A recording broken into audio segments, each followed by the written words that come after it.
We're talking about how the visual art and the poetry might relate to one another, and this is an example of the kinds of poems I was writing just a few years ago. We had a little experimental poetry group, just about 5 or 6 of us, who we used to meet once a month, and we were just trying to write either language poetry or something that pushed the limits a little bit of what we were doing prior to that. What is language poetry? I would describe it as poetry in which the language comes first and the ideas come second. You just start writing and you let the language dictate where the poem goes instead of having a set idea that directs the poem. But that you could probably find somebody else who'd have a totally different definition or a significantly different one. But anyway, I think these poems are relate a little better to the abstract art because they have juxtapositions that are a little more outre or a little harder to recognize than some of my other poetry. And that kind of goes along with some of the way the visual art works.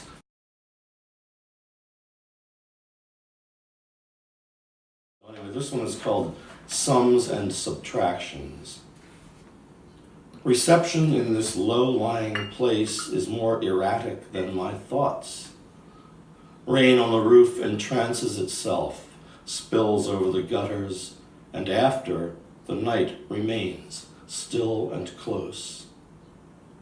I'm advised to better use the waking hours left. This goes to nothing. I have set down the labors that are gone, alongside things I did for fun, and that comes to next to nothing. My important acquisitions were made without speaking or seeing anyone. The binge drinkers, reverse prayer books, crime scene cleansers, and their bully barns. Be a buddy and hand me the jar. Awful. There is a creak and a pop in every little ship that drifts with quarrelsome currents. There is a puzzle in a box that represents what's better left forgotten, and a deck with one missing every time we cut. These amount to not a lot. I don't raise the scope more than I need to. Don't tell the anesthesiologist how to mix his cocktails. I am going to hear messages traders dream about, down where manacles hang, sway empty in the heat. What I say and do are different matters to wayward creatures hitching and hoping. I am often told what I want to hear, so why shouldn't I give a little to get along? It leaves a tidy sum. A lucky few who neither lose sight of their shores nor miss friendly lanes they know will guide them, never lack sleep. Mine is a narrative of condensation and gravity, of little leaks and invisible damage. All that I remember of family sleeps, slipped away in drawers. In the sense that there are juxtapositions of different kinds of ideas and colors and shapes, and that it's improvisatory to some degree. There's a sense to me in the poem certainly of stream of consciousness, and I think there is some of that in the sense of this visual piece as well. There's like a little bit of repetition in the lines that run sort of diagonally but vertically diagonally through it, boom, boom, boom, like that kind of give it a framework. But then what's within that framework, or the frame within a frame as it were, is to some degree improvisatory and things put together for contrast, specifically. Yeah, you seem that you have a structure and then you have the organic movement within the structure. Yeah, it's a good way of describing it, actually. So it's not a direct correlation between one thing and the other, but that's one of the ways that I can explain the connection in my own mind.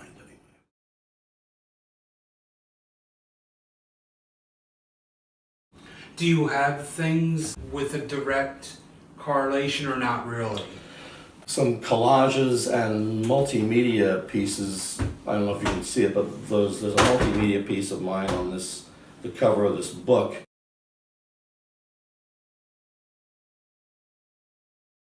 Some of those collages and such, where you're able to take things from really different, vastly different sources, and where there are a little bit more literal meanings to things. Like there's an apple in this one. There, I would say it's a little easier to relate to the visual art. Do you ever paint something and then maybe down the line, not right away, you're not writing with a correlation thing in mind, but down the line end up writing about a painting that you've already done? Does that happen? I have tried doing some ekphrastic poems about my own visual artwork. Yeah, I have a few of those. A number of ekphrastic poetry exercises, like at the Manioc Roxborough Art Center, where I'm a member, and then there was also a program that the Mad Poets and Eileen D'Angelo put together, where we looked at various artworks that were put around the town media, and we walked around the town and stopped at each one and read our poems there. So There are a lot of ekphrastic poems that have been written, poems about artwork. Have you had it go the other way around? Have you ever done artwork that was inspired by a poem? I wouldn't say inspired by one specific poem, but maybe inspired by some poet's overall work that has had an influence. But it would be much harder to find a direct connection. I would say one was just inspiring in the way that a lot of visual artists listen to music while they're painting or drawing or whatever, and use the music not as a literal point of taking off from, but it's if it's got a rhythm and it's got sounds that you like, it can push you, propel you, helps you loosen up to work. So in that sense, yes. In recent years, I started to hear the term ekphrastic, and it seems to be sort of a hot thing going on in poetry right now. When do you think that all kind of took off? I think the first time I ever heard that word was maybe about 15 years ago, and I think it was Ray Greenblatt who was talking about ekphrastic poetry. And I mean, not that I was that aware of what was going on in the poetry scene, but I don't remember there being the proliferation of ekphrastic poetry even 15 years ago that there seems to be now. Yeah, it's a hot thing right now, really. A lot of people are doing it. Yeah. And so, it's an interesting exercise. It kind of forces you to look at something. Usually it's a visual artwork and a piece of writing based on that artwork, but it could be, as Mike was saying, the other way around, or a piece of music based on a story, or a sculpture based on taken it from a story or from a piece of music. But usually it seems to be somebody writing about a visual artwork. Has it been a sort of successful thing for you to do, or are you happy with any ekphrastic things that you may have? I'm not talking about your own work, but like on the media walk, Mm-hmm. you know, writing about those paintings. Have you gotten something out of that for yourself? It always surprises me when I'm able to do it. I always think, oh, how did I get myself into this, and how am I going to write something that works? And then usually right around the last few days of the deadline, I look back at the picture again and start thinking, well, all right, I'm just going to write the first thing that comes to me. And usually I'll just take one little snippet of something that's in the visual art and start from there.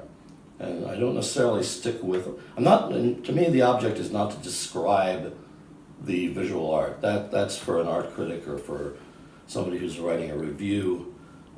For me, the object of the Capture the feeling. is the feeling. Even if it's an abstract piece, what's the story in this? What is going on beyond just the colors and shapes that are on the canvas? Yeah, I went to the media walk last year just as more of a social thing, I didn't participate in it. But about 2-3 paintings into the walk, I really regretted it and wish I had. And I thought the poems and the paintings were excellent. I thought it was great. I hope Mad Poets do that again. I bet they will. I wouldn't be surprised. And if they don't do it, keep your ears open. The Manning Roxborough Art Center will probably do it again. I think they're trying to do one of those every year almost. So I have to let you know.